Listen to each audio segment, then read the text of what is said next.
जिसके अंदर दृढ़ता नहीं होगी, निष्ठा नहीं होगी और लगन नहीं होगी, उसको कितनी भी विधि बता दी जाए, कितना भी विधान बता दिया जाए, वो कभी किसी मार्ग में सफल नहीं हो पाता। दृढ़ता बहुत आवश्यक।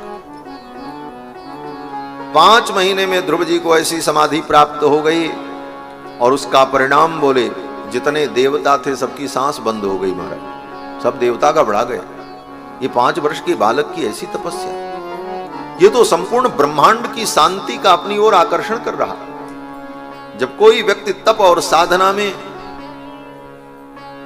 परम सिद्धि को प्राप्त करता है तो पूरे ब्रह्मांड की शांति अपने आप उसके पास खींची चली आती है। और शांति भी तो एक मात्रा में है ना। ब्रह्मांड में जितनी शांति चाहिए उतनी शांति है, लेकिन अब सब सारी शांति एक ही व्यक्ति के पास आ जाए तो परिणाम क्या होगा? बोले बाकी अशांत हो जाएंगे। सीधा सीधा तर्क है। पूरे शहर की सारी चीनी आप खरीद करके अपने यहां स्टोर कर लो तो बाकी लोगों को चीनी कहां मिलेगी? उसी प्रकार तप और साधना के द्वारा ब्रह्मांड की शांति जब एक जगह एकत्रित होने लगती है तो ब्रह्मांड में देवी देवता यक्ष किन्नर गंधर्व सब अशांत होने लगते हैं। इसीलिए पुराणों में वर्णन है जब कोई तप करता है तो देवताओं को अशांति होने लगती, सब व्याकुल हो। सब गए भगवान के पास, बोले महाराज हम तो मर जाएंगे। फिर क्या हो गया? बोले सांस बंद हो गई। नैवं विदामो भगवन प्राणरोधम। भगवान मुस्कुराते हुए कहते हैं चिंता मत करो, मेरे भक्त ध्रुव की तपस्या के कारण ऐसा हो रहा है, आप चिंता मत करो, मैं जाऊंगा और अपने भक्त को दर्शन देकर उसे तपस्या से विरत करूंगा। भगवान नारायण अपने गरुड़ पर बैठ करके आए मधुबन में, जहां पर ध्रुव जी तप कर रहे थे। सहस्र शीर्षापि ततो गरुत्मता मधोर्वनम भृत्यति दृक्षयागतः। भगवान सहस्र शीर्षा मधुबन में आए। वृंदावन में ही एक स्थान है जिसका नाम मधुबन है, मथुरा और वृंदावन के बीच में जमुना के तट पर। पूरे वृंदावन को भी मधुबन कहा जाता है, नाम ही उसका मधुपुरी है। मथुरा का एक नाम है मधुपुरी और दूसरा नाम मथुरापुरी, और मधुपुरी होने के कारण ही उसका नाम मधुबन भी है। तो मधुबन में भगवान की उपासना ध्रुव जी कर रहे थे। भगवान आए, भगवान ने देखा ध्रुव जी तो ध्यान में हैं, तो भगवान ने विचार किया इसके हृदय में जो मेरी झांकी है वो अंतर्हित हो जाए तो इसकी समाधि छूट जाए। भगवान ने अपने संकल्प से ध्रुव के हृदय में जो भगवान का रूप भाषित हो रहा था उस रूप को भगवान ने अंतर्हित कर दिया। अचानक ध्यान जब टूटा तो ध्रुव जी व्याकुल हो गए और ध्रुव जी ने टक से अपनी आंख खोली, और जब ध्रुव जी ने अपनी आंख खोली तो क्या देखते हैं? जिस रूप का ध्यान हृदय में कर रहे थे वही भगवान सामने खड़े थे।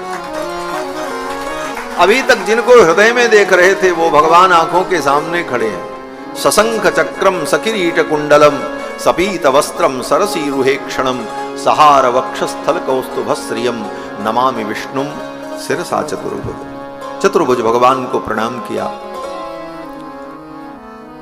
अनंत अनंत ब्रह्मांड के स्वामी सर्वेश्वर भगवान के दिव्य मनोहर रूप को देखकर ध्रुव जी के मन में भावना हुई मैं इनकी स्तुति करूं, लेकिन कैसे स्तुति करूं?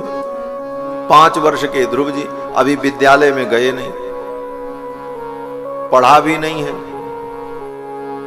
काव्य और कविता बनाने की क्षमता भी नहीं, लेकिन भगवान की स्तुति करने की इच्छा हुई तो भगवान ने जान लिया और भगवान ने ध्रुव जी को सामर्थ्य प्रदान किया। भगवान की स्तुति और भगवान का गुणानुवाद करने का सामर्थ्य भी भगवान की ही कृपा से प्राप्त होता है, सब नहीं कर सकते। भगवान ही कृपा करें तो भगवान के गुणानुवाद और भगवान की स्तुति करने का सामर्थ्य हमारे अंदर हो। ये भगवत कृपा का फल।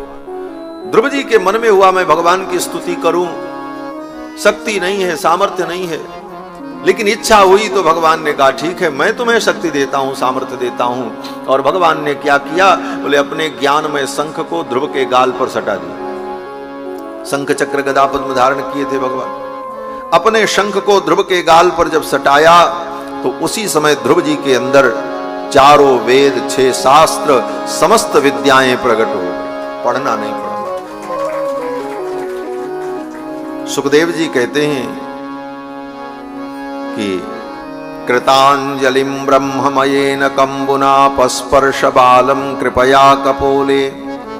अपने ज्ञानमय शंख को ध्रुव के कपोल पर ज्यों ही भगवान ने स्पर्श कराया, सवई तदैव प्रतिपादितां गिरं दैवीं परिज्ञात परात्म निर्णयः। उसी समय समस्त वेदादि शास्त्रों का ज्ञान ध्रुव के हृदय में प्रकट हो गया। और फिर ध्रुव जी ने भगवान की बड़ी सुंदर स्तुति की। ध्रुव जी ने स्तुति करते हुए कहा, योऽन्त प्रविश्य मम वाचमिमां प्रसुप्तां संजीवयत्यखिल शक्तिधर स्वधाम्ना अन्यास्त हस्तचरण श्रवणत्वगादीन् प्राणान् नमो भगवते पुरुषाय तुभ्यम्। हे भगवान, आपने मेरे अंतःकरण में प्रविष्ट होकर मेरी प्रसुप्त वाणी को जागृत कर दिया। मेरे अंग प्रत्यंग को आपने स्वस्थ और सौष्ठव से युक्त बना दिया।